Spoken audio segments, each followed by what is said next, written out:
na makakamit natin ang isang mas maunlad, produktibo at progresibong bagong Pilipinas.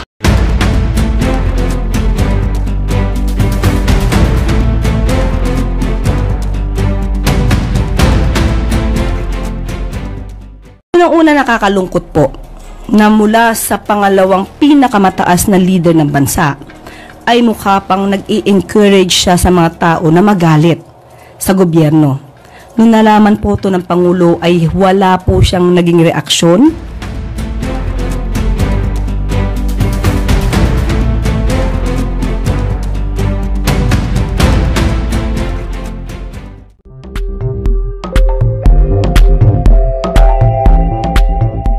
Pagpupursigihin pa po natin at paiigtingin po natin ang ating puwersa para pumasok po ang mga sinasabi at napagbibintangang spies. At kailangan po talaga na mas maigting ang pagsisiguridad or ang seguridad ng ating palasyo at of course ng Pangulo. Following this development, does the President have a decision on the citizenship of Li Duanwang, the Chinese national who's vying for a Filipino citizenship? Yes, kung matatandaan natin, itong si Li Duanwang, siya yung Chinese citizen na nagkaroon ng proposed bill na nag-grant or na-approve ng Senado at ng House para siya ay mabigyan ng at mag-grant ang kanyang naturalization or mabigyan ng certificate of naturalization. Okay, meron tumutol dito si Senator Risa Hontiveros because meron di umanong red flag dahil sa link sa Pogo. Sa ngayon po ay hinihintay po natin ang enrolled bill at ang Pangulo po ay pag-aaralang mabuti ang nasabing enrolled bill at hintayin po natin kung ano magiging desisyon niya. At pangako po ng ng Pangulo ay aaralin po ito mabuti bago po ito mapirmahan o kung ito man ay mabibito. So hintayin po natin ang kanyang action. Pia Gutierrez, ABS-CBN. Hi ma'am. Speaking of Senator Risa Hontiveros, she expressed alarm recently over the resurgence of Pogos almost 2 months after the ban on Pogos took effect. Sabi niya na reinvent lang daw itong mga Pogos na to into other scam operations. Ano po ang ginagawa ng palasyo tungkol dito? Makikipag-ugnayan po tayo sa ating mga ahensya na dapat na tumugis kung meron pa pong mga Pogos dito na siyang nagtatrabaho, nag-ooperate ng walang lisensya. Obligasyon po ng gobyerno na tugisin ang mga ito dahil sila po ay illegal. Makakaasa po kayo ng mabilisang action dito. And also ma'am, she also pointed on the resurgence ng mga text scam messages na patuloy pa rin daw po after the ban on Pogos. Ano po yung gagawin din natin dito? Maliban po siguro sa magiging aksyon ng palasyo at ng gobyerno, magiging pagpupursigihin po rin natin na maiayos yung batas patungkol dito. Dahil sa ngayon po, yung batas patungkol sa SIM card registration, ito po ay isang dahilan kung bakit nagkakaroon pa po ng ganitong klaseng mga text scams. Dapat po ito ay masuri muli para po maging epektibo ang batas na ito. Last na lang ma'am, si Senator Risa kasi she was pointing on several loopholes dun sa EO 74 na kailangan daw po dapat ma-address. Anong particular yung EO 74? SIM card. Yung SIM card. Okay, SIM card. Yun nga po, kahit noon pa po sinasabi natin ay mukhang meron po talagang loopholes.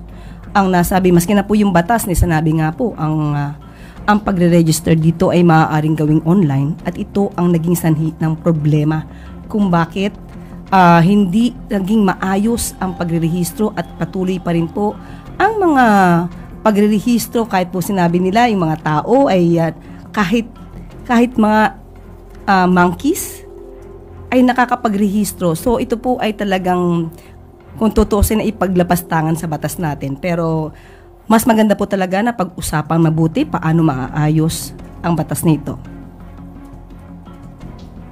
Pogo ba? So, she was talking about yung particular provision dun sa EO that excludes online games of chance conducted in PAGCOR operating casinos, yung mga licensed casinos and junket agreements. Dahil po ngayon ay nagkakaroon po ng problema ayon sa balita, pag-iiktingin po natin at pag-aaralin pa po nating mabuti kung ano pa ang dapat gawin. Katulad po ng aking sinabi, mabilisan pong aksyon ito dahil hindi po talaga dapat nananatili rito ang mga illegal na operasyon ng Pogo.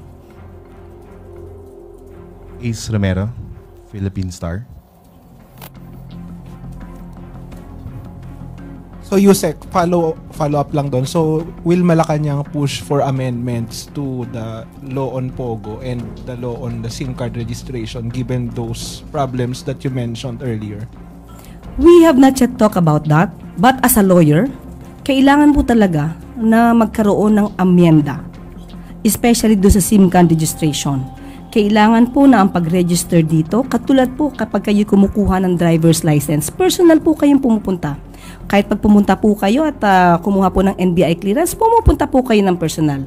Kakayanin po natin ito, marehistro ng tama ang mga SIM cards natin para maiwasan po yung mga ganitong klaseng scams na kahit na lang sino, bumibili na lang ng SIM card, may bayad, bumibili sa iba, binebenta ang kanilang identity.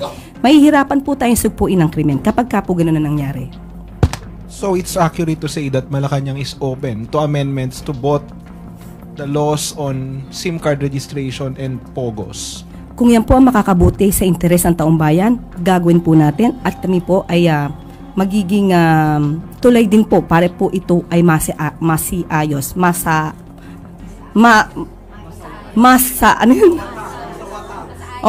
at maayos. Salamat po. Death Narciso, DZRH. Follow up lang po dun, ma'am. Kasi kung binabanggit po ninyo na yung registration dapat ay gawin dun sa mga ahensya or offices, hindi po ba taliwas yun dun sa gusto ng Marcos administration na digitalization? Okay. Okay, meron tayong ang polisiya at ang pinupush po ng ating Pangulo, at least magkaroon po ng 95% na transaction, digitalized transaction, especially sa government. Bakit ka? Para po mas mabilis ang transaksyon. Halimbawa po, kaya umuutang sa bangko. Hindi po masyado mahihirapan dahil digitalized na lahat. Pero ang pinapatungkulan niyo po ba ay patungkol kay SIM card po, register. sa SIM card. What do you mean? Hindi ko makuha po yung inyong tanong. Sabi niyo po kasi yung SIM card registration online. So dapat okay. Okay. That will be a different issue. Mas dapat paigtingin natin yung tamang pagrehistro. Kasi po pag ito naman ay ginawa nating online, mangyayari po ulit itong nangyari na maling pagrerehistro, kahit sino na lamang po ay nagrerehistro, maraming binibiling SIM cards at ibinebenta sa mga sindikato. Yun po ang dapat nating ayusin. So dapat po talaga kung magrerehistro ng SIM card, dapat personal. Tuesday New, DZBB. Good morning, ma'am. Yes, ma'am. Ito po siguro yung iniaantay yung tanong tungkol kay DOTR Secretary Vince Dizon. Opo. Yun nga po, what is the palace take on the recent actions of the new DOTR Secretary Vince Dizon? Like suspension of cashless transactions, expressways, and then suspension of PUV modernization, which are parang contrary po doon sa sinusulong ni Presidente nga na digitalization at saka yung modernization ng ating transport system. Yes, katulad na sinabi ko nga kanina, ang pinupush po ng Pangulo ay magkaroon at least ng 95% na digitalized transactions, lalong-lalo na sa gobyerno. Pero ngayon pa lang po ay katatalaga ni Secretary Vince Dizon.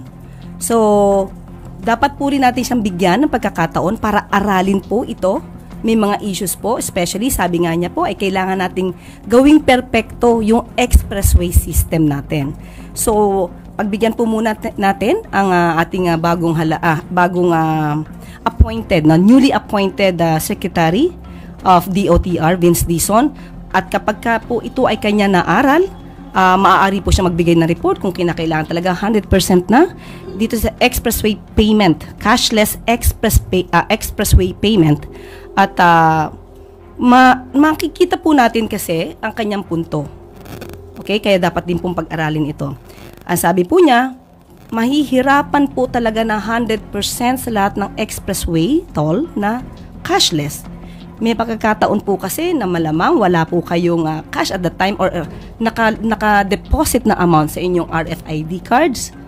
May hirapan po. Ibig po kayang maging result nito ay mag-penalize or magkaroon ng penalty. So, tingnan po natin kung paano po itong aaralin ni Secretary Dizon at siya po ay magbibigay ng kanyang assessment at report sa ating Pangulo patungkol dito. Yung sa PUV modernization, ma'am. Muli, marami pong stakeholders na kakausapin si Secretary Dizon. Alamin niya kung saan maaaring magkaroon ng negotiation. At hindi naman niya po pinapasubali na kailangan po talaga ng POV modernization. So, PUV modernization. So, mas maganda po na tingnan po muna natin kung ano ang kanya magiging action. Bigyan po natin siya ng tamang panahon para maaral ito. Mahirap po kasi ngayon, ilang araw na po ba siya? 2 weeks? Parang ganun pa lang po, no? So, hayaan po natin muna maaral at saka po siya magbigay ng kanyang assessment at evaluation sa Pangulo. Ann Soberano, Bomborazo. Yusek, good morning. Reaction lang po from the palace sa ginawang pag-question ni Dr. Tony Liachon sa zero government subsidy sa PhilHealth sa Supreme Court. First time po daw ito sa history ng Pilipinas na hindi binigyan ng importansya ni Presidente ang kalusugan ng bawat Pilipino. Ano pong take ng palace dito? Meron pong mga dahilan dito kung bakit po naging zero subsidy ang mga mambabatas natin. Pakinggan na lang po muna natin kung ano po ang magiging desisyon ng Supreme Court. Kung sasabihin po ng Supreme Court na dapat po na ibalik ang subsidy mula sa gobyerno, tutuparin po natin yan at magkukumplay po tayo kung ano man po ang sasabihin ng Supreme Court. Thank you. Christian Yusores, Radyo sa East 30. Good morning po, Yusek. Recently po, Solicitor General Bernardo Guevara challenged the ICC na instead na pilitin yung Philippine government na makipagtulungan sa kanilang investigation sa drug war, ibigay na lang sa gobyerno natin yung mga hawak nilang ebidensya or information kung talagang gusto nilang makatulong doon sa probe sa drug war. Is the palace agree at Soljan's statement? Sa ngayon po, lumalabas po na sinabi po ni OSG Guevara ay kanya lamang po na opinion. We have to stand by the statement of Executive Secretary Lucas Bersamin. Nandun pa rin po ang ating polisiya na wala pong jurisdiction ang ICC sa ngayon.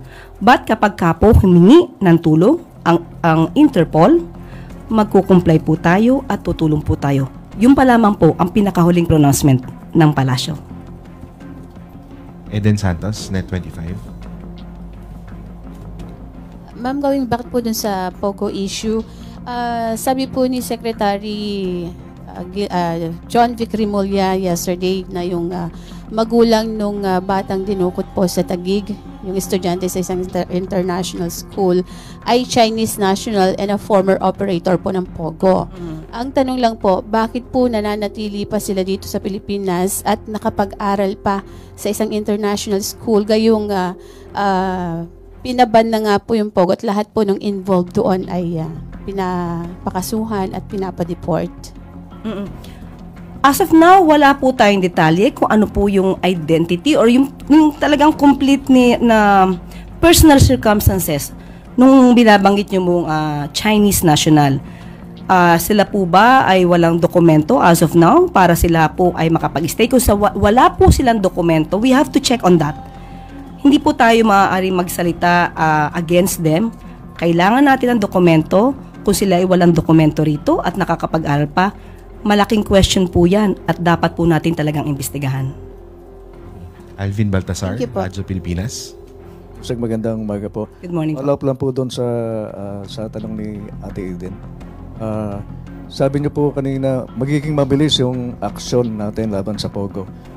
Does this include yung order natin sa Bureau of Immigration na bilisan, paspasan yung pagpapadeport doon sa mga kinakailangan ng ma-deport? Isasama po natin yan. Sa tamang panahon, sa tamang aksyon, magagawa po natin lahat yan. Basta po siguro yung mga detalye pong ito, kung mga requirements ay na-comply na po, para po sila ma-deport, lahat po yan ay gagawin natin. Evelyn Quiros, Filipino Mirror. Good morning, Yusek. Doon lang po sana sa mga sunod-sunod na illegal pogos na nahuli ng PAOK sa Pasay. Meron po bang direktiba ang Pangulo dito? At as a lawyer po, meron po bang liability ang mga LGU officials dahil na-issuehan po ito ng mga permits?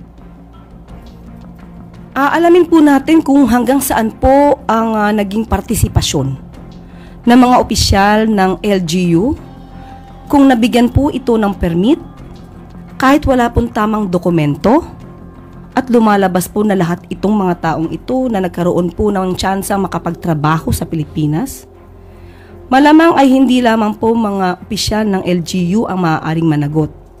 Kailangan po nating matrace kung paano nakapasok ang mga foreigners, Chinese nationals in particular, or may iba pa, no? May iba pa pong mga foreign nationals. At ito po ay pag-aaralan natin at makikipagtulungan po tayo sa lahat ng ahensya para masugpo ito and at the same time mapanagot ang dapat mapanagot. Thank you. Alvin Baltazar, Radyo Pilipinas. Yusek, on another issue. Medyo naging controversial yung sa busway, Yusek, ano. Ngayon, mukhang nagre-request yata ang Philippine National Police na ma-exempt sila in case of during emergencies, magamit din yung busway. Anong reaction dito ng Palace, Yusek? Kung hindi ako nagkakamali, meron naman pong provision dito na kapag ka po in case of emergency and on duty, allowed naman po silang gumamit ng busway, EDSA busway. Pero dapat lamang po, ito ay mapatunayan. Hindi po ito maaaring maabuso at gagamitin lang po yung salitang emergency. So bago po sila gumamit ng busway, siguraduhin lamang po nila na hindi nila aabusuhin yung ibinigay sa kanilang karapatan na gumamit ng busway dahil gamit lamang yung salitang emergency. Does this include yung mga emergency meeting? Kapag ka po kasi sinabi natin na miyembro ng PNP, ambulansya, fire truck, hindi po kasama doon yung emergency meeting. Kung may emergency meeting, mas maganda po umalis sila na mas maaga sa kanilang bahay. Salamat po, Yusek. Ana Bacho, GMA News Online.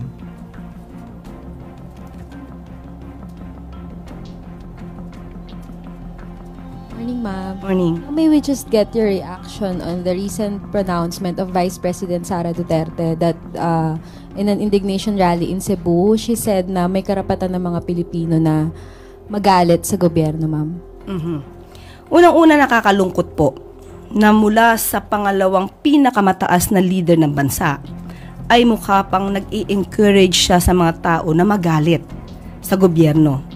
Nung nalaman po ito ng Pangulo ay wala po siyang naging reaksyon dito dahil hindi nga po ito dapat nanggagaling sa pangalawang pinakamataas na leader ng bansa. Ang tanong lamang po, nung panahon ba ng kanyang ama, nagsabi rin po ba siya na maaari po kayo magalit? Lalong-lalo na po nung ang kanyang ama ay nabansagan at nabigyan po at kinilala bilang most corrupt noong 2017. Matatandaan niyo po ba yun? Noong,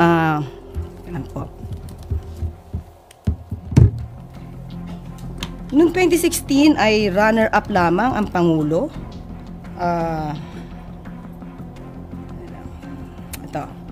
Noong 2016, runner-up lang si Pangulo bilang most corrupt.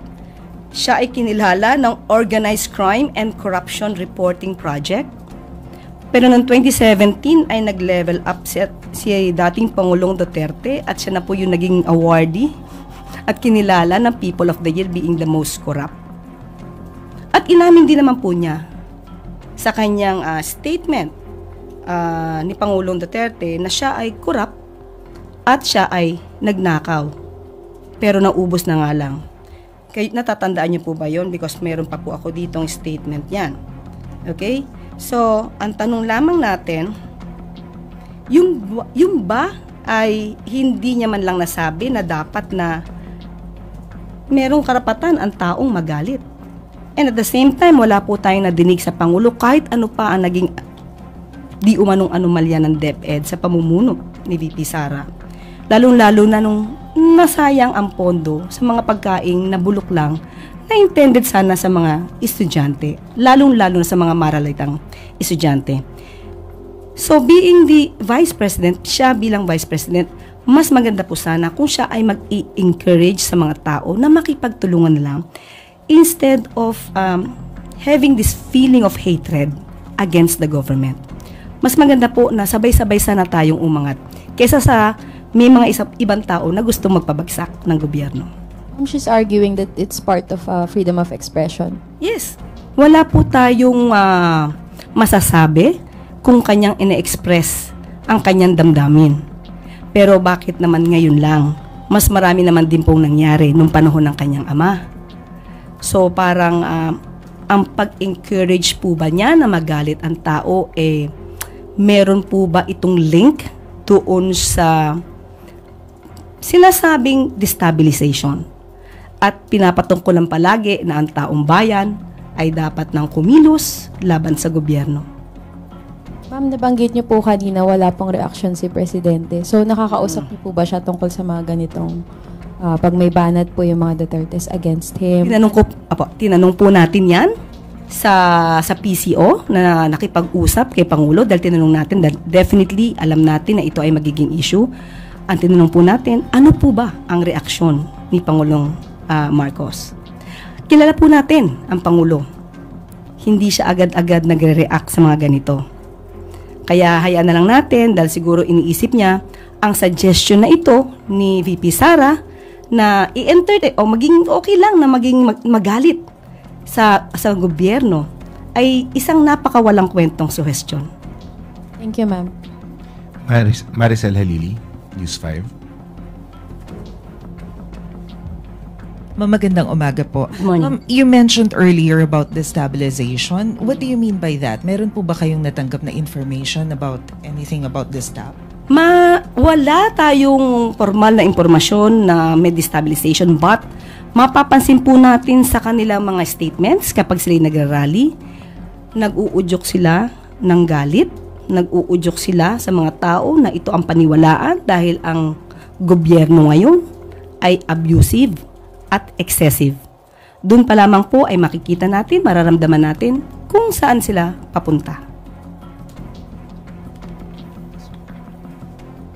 Alvin Baltazar, Radyo Pilipinas.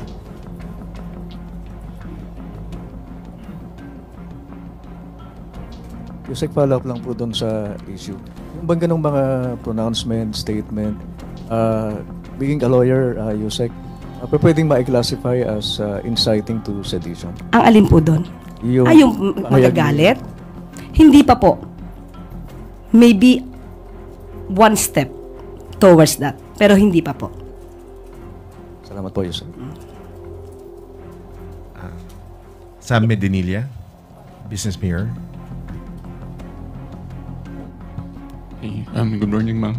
Mention po nila na mas gusto po nila sana na si Vice President Sara Duterte na mag-focus on doon sa mga statements na makakatulong productive for the government.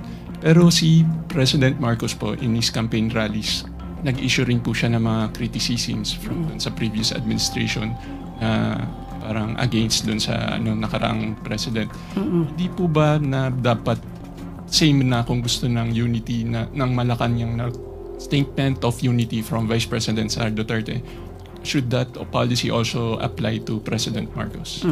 Tandaan natin, kung mapapansin ninyo at kung matatandaan ninyo, ang mga binanggit sa una kick-off rally ng Pangulo ay naaayon naman sa records.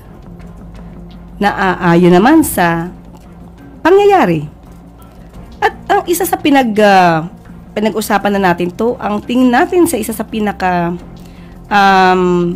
nag-trigger ay yung patungkol sa nagde-deliver ng suka. Tandaan nga natin, inuulit ko, hindi po walang pinangalanan ang Pangulo dito.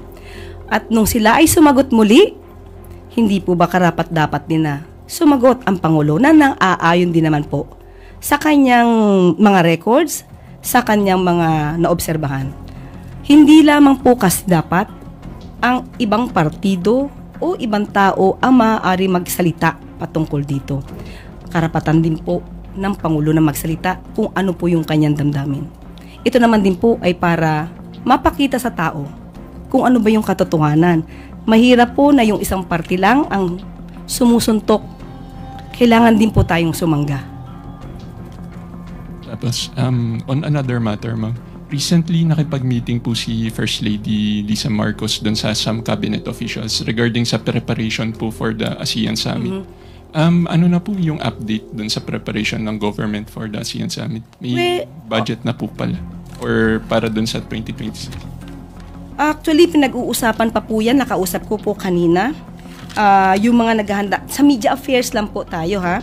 Yung Committee on Media Affairs and Strategic Communications. As of now po, meron na po silang nagawa. Meron na po silang master plan. At meron na din po silang technical working group within the PCO.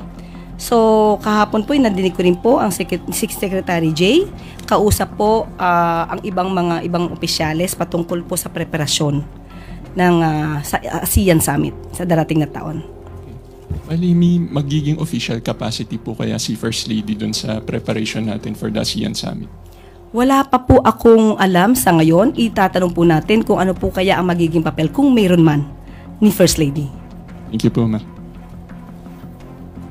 Ivan Mayrina, GMA7. Yusek, kahapon nabanggit ni Secretary Remulla na utos ng Pangulo tugisin yung mga nasa likod ng kidnapping ng 14-year-old student na pinutulan ng daliri. Baka may maidadagdag ho kayo. What are the President's thoughts on this particular crime, especially it being extra chilling and extra disturbing? Ginawa po sa bata yun. And I would like to ask that question in the context of apparently may pinupush pong narrative that it was that the peace and order situation currently is deteriorating not just in Metro Manila but in the entire country. Okay, itong nangyari na kidnapping na to, ilang kidnapping na ba ang napabalita natin ganito? Kung isa pa lamang po ang nangyaring ganito, of course, hindi po natin kagustuhan ang pangyayaring ito. Kaya po pag-iigihan pa ng ating mga ahensya na ito ay ma-prevent, ma-stop, mahinto. Pero para sabihin na yung crime rate natin tumataas, prevailing na, hindi po yun tama. Kung papansinin po natin, maaari natin ikumpara ang mga pangyayari sa naunang administrasyon at saka sa nangyayari ngayon. Mas maganda po sana magbase tayo sa data, statistics. Kung pagbibigyan niyo po ako, hihingi po ako ng data sa mga susunod na araw para po mabigay natin sa inyo.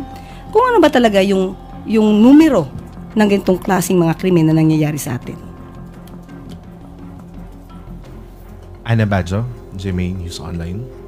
I'm sorry, baka may reaction lang tayo sa China keeps on pressing the Philippines to withdraw the missile system from the South China Sea. Yung kahapon, ma'am, na sinasabi po nila. Uulitin pa rin po natin ang pinakahuling pronouncement ng Pangulo. Hindi po nagbabago ang Pangulo sa kanyang pronouncement. Meron po siyang mga demands. Kung gustong mag-demand po ng China, meron po tayong counter-demand dyan. Pareho pa rin po ng ating stance. Ang Pangulo, ganun pa rin po ang kanyang stance. Thank you, ma'am. Tuesday New, DZWB. Hi, ma'am. Follow up lang po doon sa klase ng pangangampanya ni Presidente sa mga campaign rally na sumasagot. Sabi nyo kanina, hindi naman pwedeng suntok lang ng suntok, kailangan din yung sumalag. Pero kailan po kaya masasaksihan ng publiko yung the real platform na ikinakampanya ng bawat panig? Sa tuwing nangangampanya po kasi may batuhan ng kung ano-ano. Ang hinahanap na po ng tao ngayon ay yung kung ano yung kayang maipatupad ng ating mga kumakandidato. So, when will we expect the President na gano'n naman yung kanyang maging tema sa mga campaign rallies instead of nagpaparinig o nagpapasaring?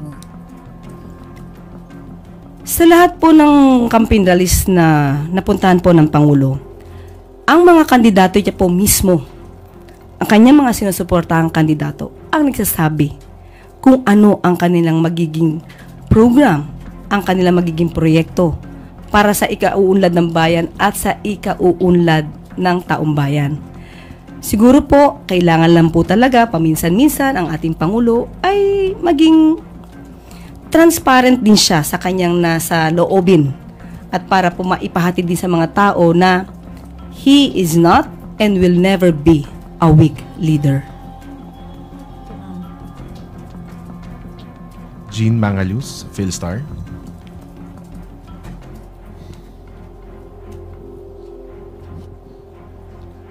Hi, Attorney. You mentioned earlier that the president didn't react when there were alleged anomalies under Vice President Sara when she was DepEd Secretary. Tama po? So, but was the palace taking cognizance of these alleged anomalies at the time that they were happening? And outside of the impeachment trial, is it possible for the Vice President to face investigations for possible corruption in the DepEd? Of course, Madam, Ma'am, ito naman po ay nasa news na po. Ito po ay recorded. Yung pondo na nagamit sa pagkain na dapat na ibibigay sana sa mga estudyante, naka-record po yan na ito po ay nasira lang at hindi nakaabot sa mga estudyante. So, kung nire-recognize po ba to ng palasyo, nasa record naman po yan. Meron pang second question. Outside of the impeachment trial, can she face investigation for alleged anomalies like that? Outside of the impeachment trial? Actually po, nasa COA po ito. Ang COA po ang nagkaroon ng pag-iimbestiga po dito. So, kung meron pa pong additional na pag-iimbestiga dahil sa nangyaring anomalya, wala pa po tayong masasabi sa ngayon. So, hayaan lang po muna natin ang COA na magbigay sa atin ng complete na record para if ever na ito ay maging final na at wala naman tututol sa naging pag-iimbestiga rito, maaari po na magkaroon tayo ng panibagong pag-iimbestiga para dito. Alexis Romero, Philippine Star. Yusek, just for the record, bakit po hindi nagsalita si Pangulong Marcos about the supposed issues or corruption issues sa DepEd during the time of the Vice President when she was a close ally of the administration? Hindi po kasi siya yung tao na maninira ng kanyang leader, yung kanyang mga kasama sa pamahalaan. Hahayaan niya lamang po mismo ang tamang otoridad, ang tamang ahensya na mag-imbestiga rito. Hindi po siya kahit kailanman magsasabi sa taong bayan na pwede po kayo magalit kay ganito, kay ganyan. Hindi po yun yung pagkatao ng Pangulo. So given now na medyo talagang bumabanat na ang Pangulo sa dating administration, ibig sabihin ba nito may napatunayan na with regard to the leadership of the Vice President sa DepEd? No, ang binagot ko lamang po kanina ay patungkol sa nabubulok na pagkain na dapat ay napunta sa mga estudyante. Yan po naman ay given na. Napatunayan na po yun. So meron nang ang... Meron po yung records. Okay. Salamat po. I think, Yusek, there's no more question from the MPC. Sorry, we have one last question. Vance Fernandez, these files. Ma'am, are you amenable sa pagbibigay o pagpapataw ng sanction doon sa mga officials na dumadaan sa busway kapag napatunayan na hindi ito emergency ang reason nila? Opo, ang palasyo po ay ayaw po ng abuso. Definitely po, kung sino yung dapat managot, kung may pang-aabuso, ay dapat lamang pong managot. Hindi po ito tolerate ng palasyo ang mga abusong gawain, kung mayroon. Anong sanction po? Probably. Because you are a lawyer. As of now po, ay maaari po yung pag-usapan dahil ang penalty lamang po pagka po dyan dumaan ay tinitikitan lamang at 5,000 na fine. Siguro maaari pong pag-usapan niya, especially po kung ang nagbabiolate ay mga public servants. Yes, ma'am. Another question. Alam natin, ma'am, na maraming fake news. Kasi, ma'am, may fake news po ba yung kumakalat na video nyo regarding dun sa umano'y pagwawala nyo sa maganda yan. Maganda yan. Okay, hindi Reaction. na to salita ng palasyo at ng Pangulo. Ako na to. Okay. If given a chance to do that again, I will. Why? Because I did that for justice. Maybe yung nakikita niyong video, that's 2015. Oh. Can you see my face there? Look younger. That's 2015. Okay, why nila pinapalabas to? And splice. Dahil ayaw nila ako siguro na manatiling tagapagsalita rito ng palasyo. Una, ang kwento niyan, merong dalawang magsing-irog na hindi na nagkaayos. Yung bata na iwan sa bahay ng babae, flight stewardess yung babae, iniwan sa driver. Nung tumawag ang school sa tatay, nalaman niyang wala yung nanay, kinuha yung bata sa bahay na kasama lang ang driver. First child niya yon. Now, nung dumating yung nanay, nagalit dahil hindi sila okay nung tatay. Now, kausap ko yung babae. Kausap ko yung babae at sabi makikipagkita sa kliyente kong lalaki dahil pina-psychologist nag-undergo ng psychological evaluation, child psychological evaluation yung bata. Makikita sila, ipopromote ko na po sa SM San Lazaro. Umiinom ng kape. Ulitin ko ulit kung saan, Starbucks. Magkikita sila nung lalaki, pumayag ako para magkaayos. Okay? After that, bigla na lang, I just came from a hearing, the Ramjen case in Parañaque. So, ayoko na sana pumunta sa police station. But my husband said, let's go. So, pumunta ako, wala pa sila, nagpa-medical yata. So, I told to the relatives, ito pa, cool lang ha, cool. But when I was there with the relatives, sabi ko, doon sa police, lahat naka-civilian, wala naka-uniform habang nag-aresto. Sabi ko, saan po yung warrant of arrest? Ano pong complaint? Hindi ako pinapansin. I introduced myself as a lawyer hanggang sa umabot kami sa women's desk. Okay? Tapos noon, tinuro sa akin ng kliyente ko kung sino yung lalaking humatak sa kanya. So, I was asking for his name. Tinalikuran ako. Okay? So, ngayon, sabi ko doon sa isang babaeng sa isang babaeng police, okay, ano ang complaint? I deserve to know that. I was the counsel. Walang complaint, walang warrant of arrest.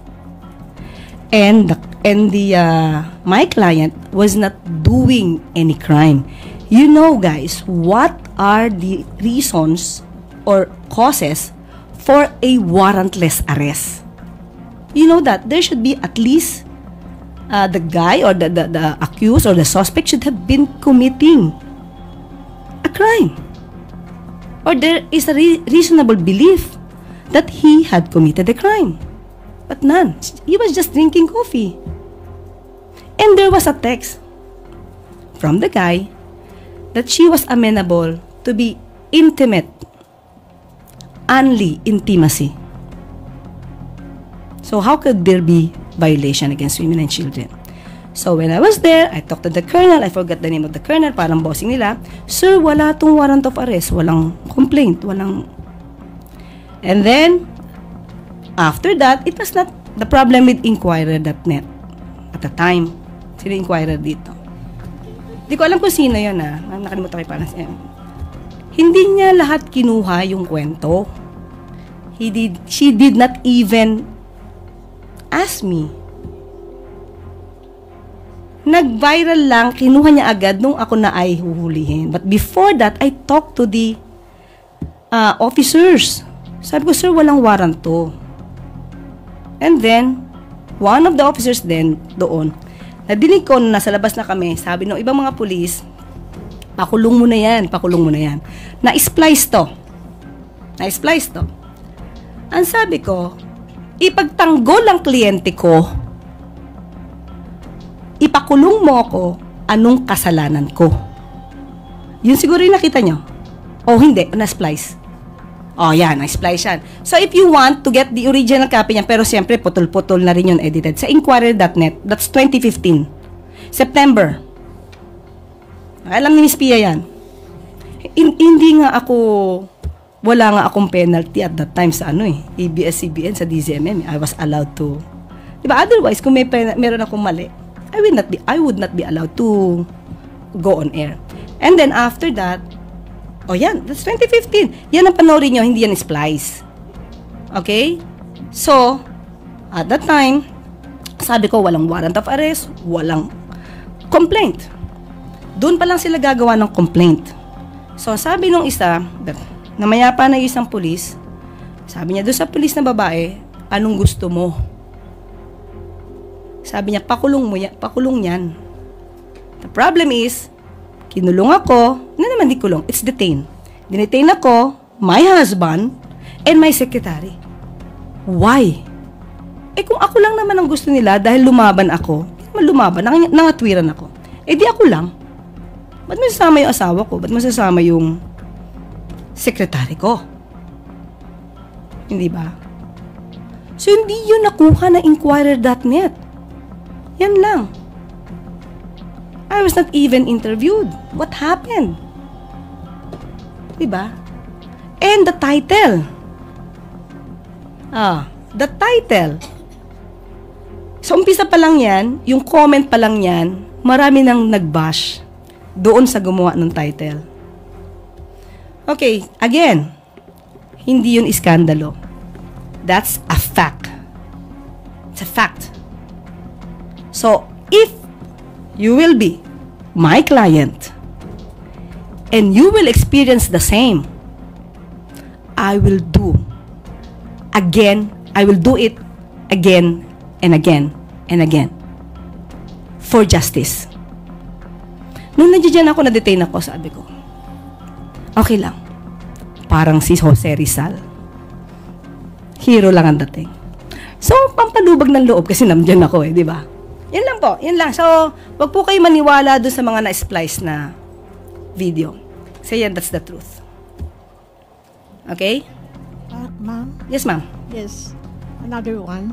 Parang ang haba ng kwento ko doon Ma'am, yung regarding dito, napapaulat na di umano'y kapatid mo si Franz Castro.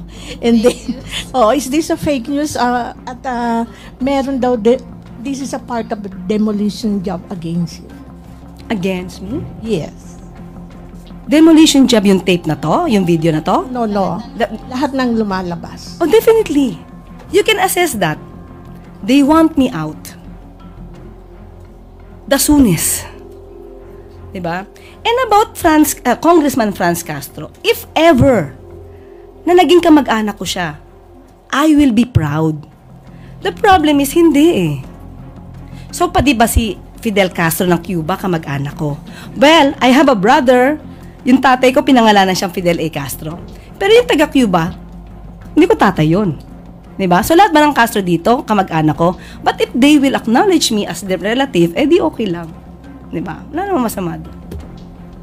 Thank you, ma'am. Okay na? Okay na. Okay. Wala na? Dito nagtatapos ang ating briefing. Maraming salamat, Malacanang Press Corps, at magandang umaga. Para sa iba pang karagdagang mga balita at impormasyon, ay huwag po nating kalimutan ang mag-like, share at comment sa video na ito, at huwag po rin nating kalimutang mag-subscribe sa aming channel, to continue supporting our contents. Maraming salamat po sa inyong panonood, at naway tangkilikin po ninyo ang aming YouTube channel.